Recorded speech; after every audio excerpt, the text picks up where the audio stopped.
Hello, good morning. Hello, good morning, Can ma'am. you introduce yourself? Hello, good morning, ma'am, sir. My name is Dina De Yangbuan. I am 38 years old. I am married. I live at 411 Yale Street, Marisol Village, Angeles City. I am married. I have 2 children. How old are your kids? My daughter is 16 years old and my son is 10 years old. Okay, do you have brothers and sisters? Yes, ma'am, sir. I have 2 brothers and 1 sister. And you are the? I am the third child in the family. Okay, who will take care of your kids when you go to Hong Kong? My mother and my father's ma'am, sir. Are you a high school or college graduate? Yes, ma'am, sir. High school or college graduate? I am a high school graduate only. Okay, do you have any experience in working abroad? No, ma'am, I don't have any experience working abroad. How about in the Philippines? Do you have any experience as a helper? Yes, ma'am, I have experience here in the Philippines as a household. Okay, for how long? 2 years, ma'am. Okay, what are your main duties with them? My main duties is take care of her children, cooking, cleaning, and gardening, and ironing and washing clothes. Okay, why did you choose to work in Hong Kong? Because I choose work in Hong Kong because of high salary compared to the other country, and I want to save money and earn more so that I can give the best future in my children. Okay, do you know how to cook some simple Chinese food?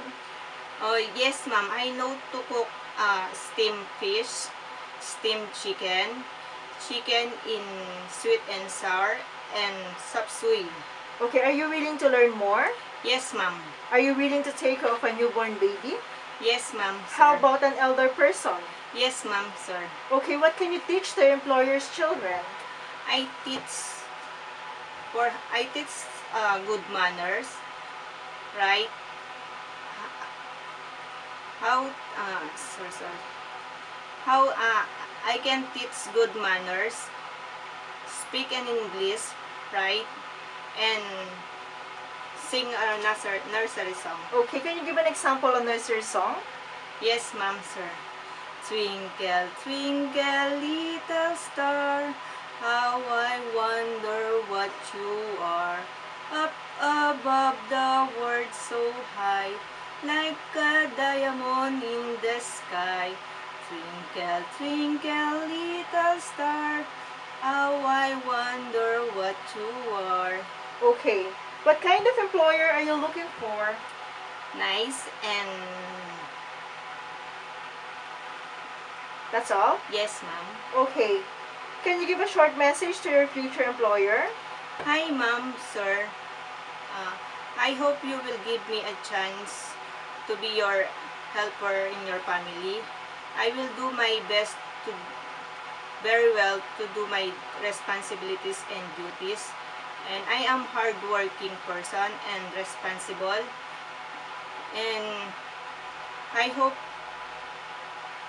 we can see in Hong Kong soon. Thank you, Okay. ma'am, and good day. Okay, by the way, are you afraid of dogs and cats? No, ma'am. Okay, what can you say about yourself, your attitude? I am a hardworking person, honest, obedient, and in I can work in under pressure. Okay, can you promise to finish your contract? Yes, ma'am. I will promise to finish my contract. Okay, thank you. Thank you, ma'am.